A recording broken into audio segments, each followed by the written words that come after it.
Tuhan bersamamu.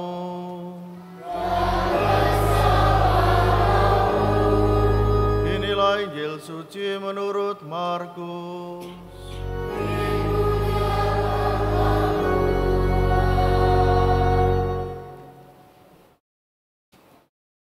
Sekali peristiwa dalam khotbahnya tentang akhir zaman, Yesus berkata kepada murid-muridnya, pada masa itu sesudah siksaan-siksaan yang berat, matahari akan menjadi gelap dan bulan tidak bercahaya.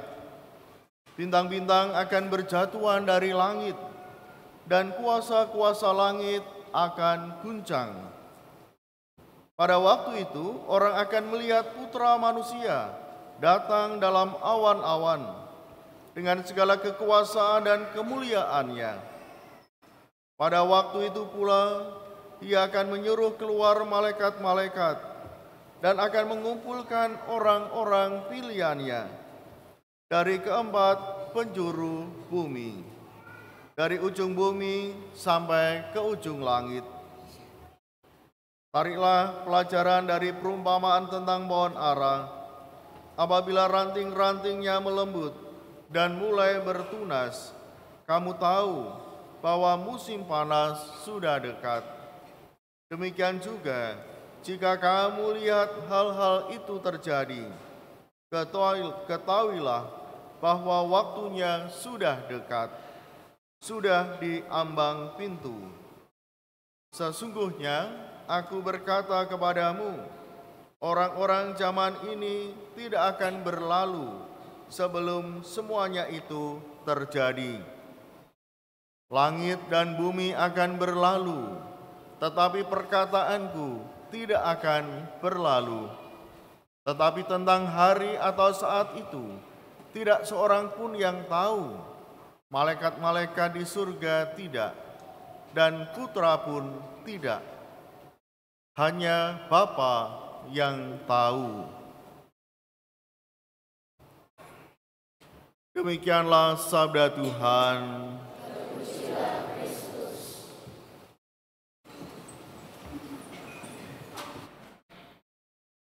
Para suster, Bapak Ibu, saudara-saudari, dan anak-anak yang dikasihi Tuhan, menjelang berakhirnya tahun liturgi B, gereja dalam bacaan-bacaan Kitab Suci hari ini dalam perayaan Ekaristi mengingatkan kita tentang akhir zaman. Peringatan ini dari siapa? Apakah akhir zaman itu ada? Bapak Ibu saudara-saudari, Tuhan Yesus sendiri yang mengatakan hal itu dalam Kitab Suci. Bukan Bapak Paus, bukan para rasul, bukan si A, si B, bukan. Tapi akhir zaman adalah rencana Allah. Apakah Allah tidak mencintai ciptaannya, tidak mencintai manusia? Dan juga bumi, alam semesta yang sudah diciptakan dengan baik. Kita semua bersyukur tinggal di Indonesia dengan kekayaan alam yang luar biasa. Dengan kekayaan budaya dan berbagai macam hal termasuk kulinernya yang luar biasa. Sehingga orang tidak bosan-bosan berkunjung dari satu tempat ke tempat yang lain untuk mengenal budaya, adat istiadatnya, orangnya, termasuk kulinernya. Kita bersyukur bahwa bangsa Indonesia tidak diciptakan dengan satu budaya. Sehingga ketika berbagai orang dari berbagai budaya bertemu, berkumpul, menjadi hal yang indah. Bisa belajar satu sama lain. Nah, Bapak Ibu, saudara-saudari, apakah Tuhan tidak menyayangkan akan hal itu? Tentu ada maksud mengenai akhir zaman. Entah kapan, memang hanya Tuhan yang tahu. Putra pun tidak, tetapi hanya Tuhan yang tahu.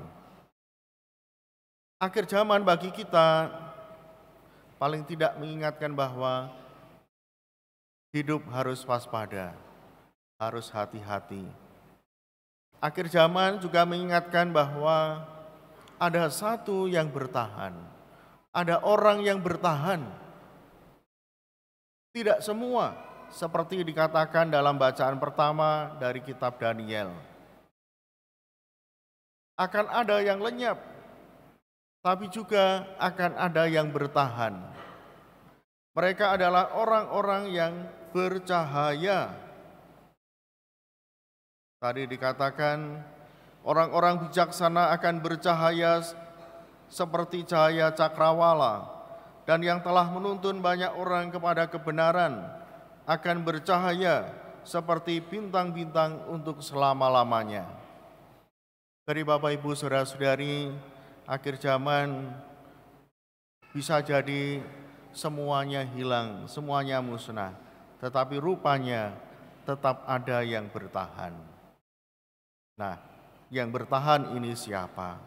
Mengapa tetap bertahan? Mengapa tidak ikut musnah seperti dunia?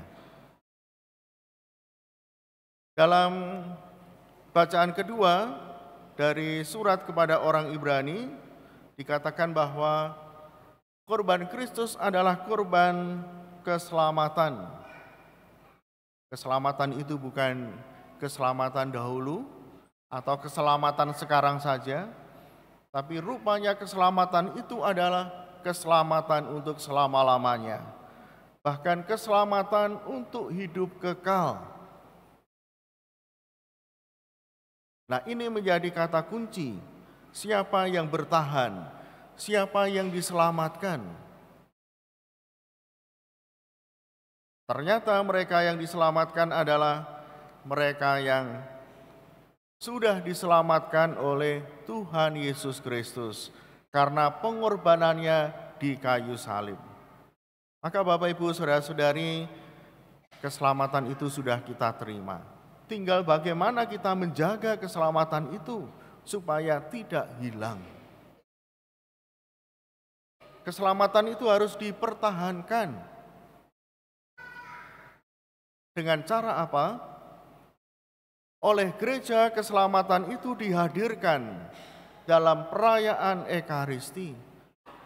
Korbannya yang dahulu dan sekali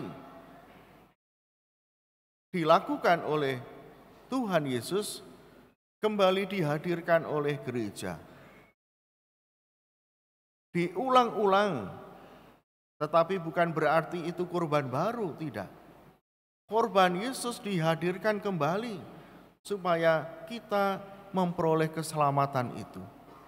Maka Bapak Ibu Saudara-saudari, kesetiaan kita dalam mengikuti Ekaristi adalah hal yang penting. Karena apa? Karena lewat korban ini kita diselamatkan.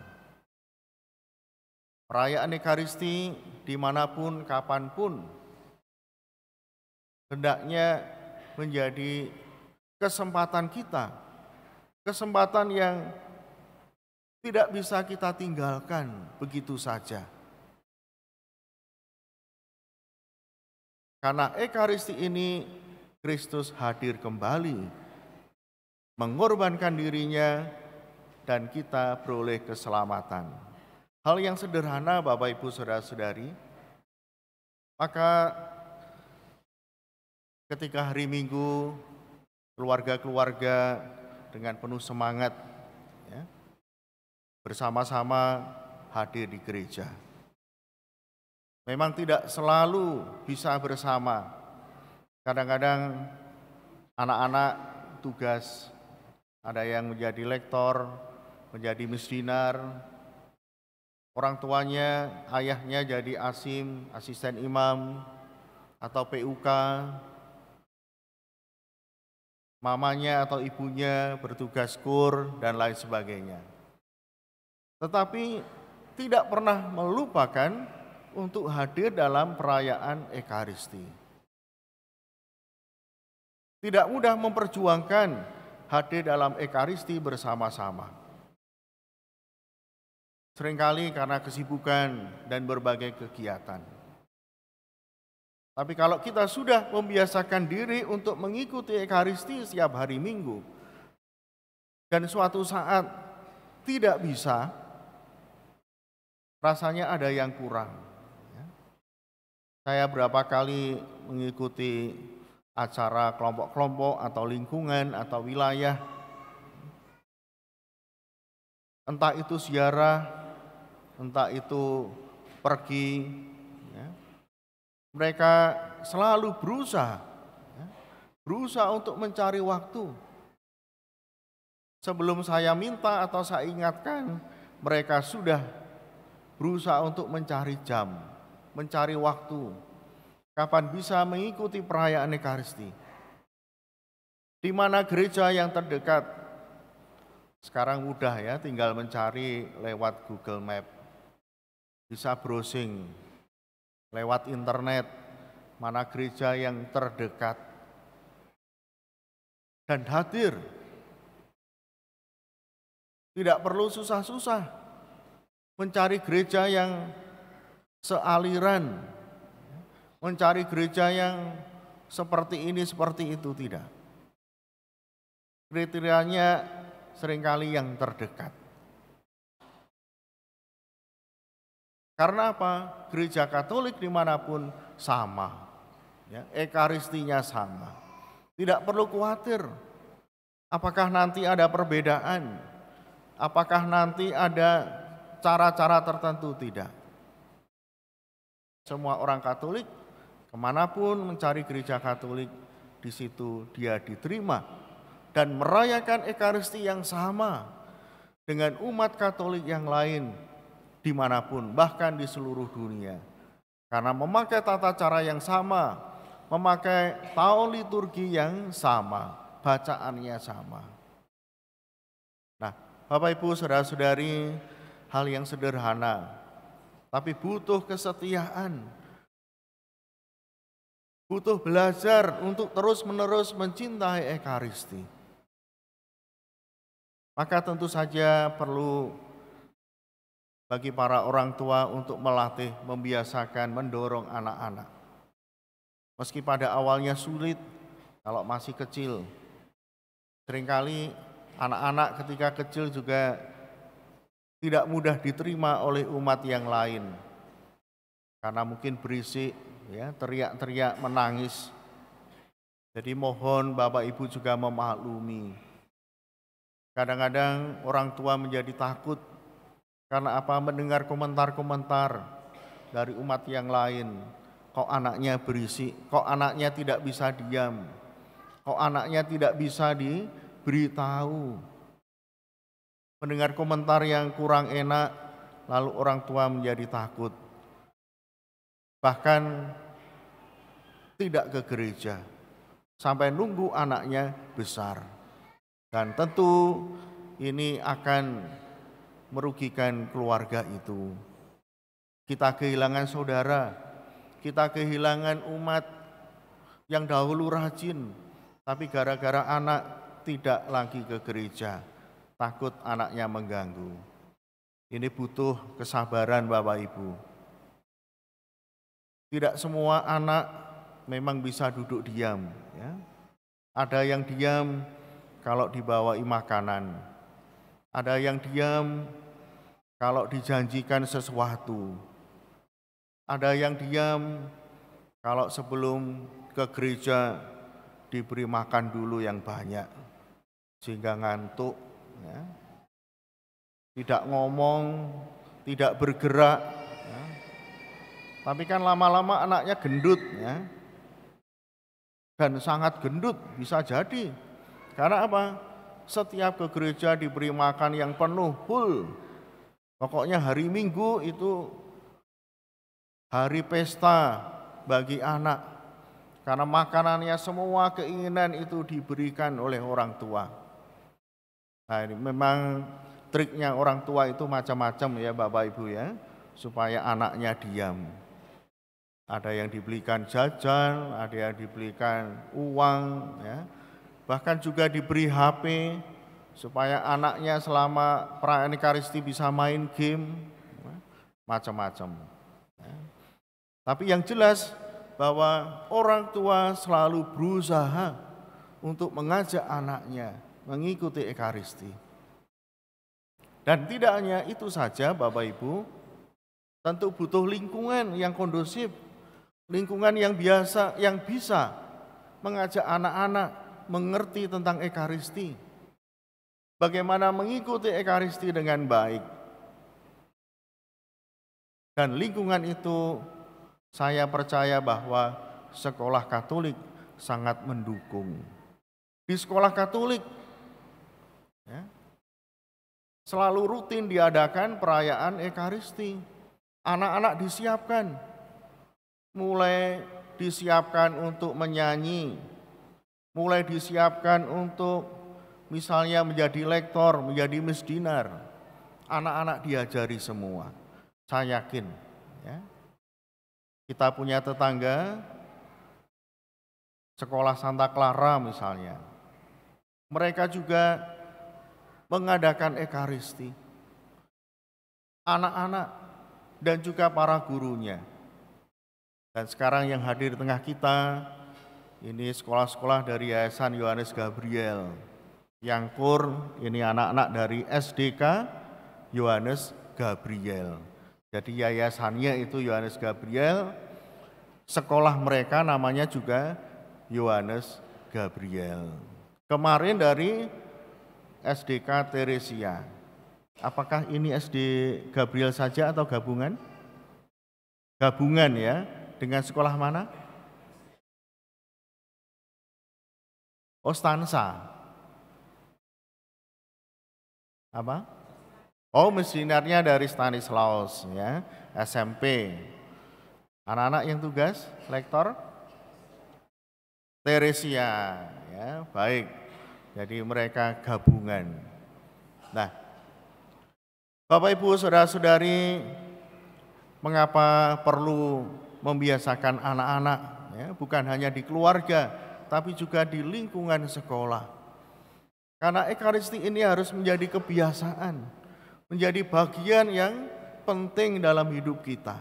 Maka perlu untuk ditekankan terus-menerus. Nah, saya bersyukur, saya berterima kasih pada para orang tua yang mau berkenan menyekolahkan anaknya di sekolah Katolik. Dan keuskupan, Bapak Uskup memang diberi tugas untuk menghadirkan sekolah-sekolah Katolik di keuskupan. Entah itu yang didirikan oleh keuskupan sendiri maupun yang didirikan oleh kongregasi, baik para romo, para suster, para bruder, dan lain sebagainya. Karena pendidikan iman bagi anak-anak adalah keselamatan, bukan hanya sekarang, tapi juga keselamatan kekal. Hari ini kita diingatkan akan hal itu. Maka Bapak Ibu Saudara-saudari, bukan hanya hal-hal duniawi yang kita berikan kepada anak-anak. Barang-barang duniawi, hal-hal duniawi, entah itu kemewahan, entah itu materi akan hilang. Akhir zaman akan melenyapkan segala sesuatu. Yang bertahan adalah orang-orang yang tetap setia kepada Allah. Dan ini hendaknya kita ingat. Kita wujudkan dalam hidup kita. Bukan hanya untuk kita, tapi juga untuk anggota keluarga kita. Mari kita saling mendoakan supaya iman akan Tuhan Sang Penyelamat ini tidak pernah ditinggalkan oleh siapapun. Mari kita saling menguatkan, saling meneguhkan. Dan semoga kehadiran Bapak Ibu senantiasa menjadi penolong bagi yang lain yang sedang goyah, yang sedang khawatir akan imannya. Bersama Tuhan kita memperoleh keselamatan, maka marilah kita juga bersama-sama saling menyelamatkan satu sama lain. Berkat Tuhan menyertai kita. Amin.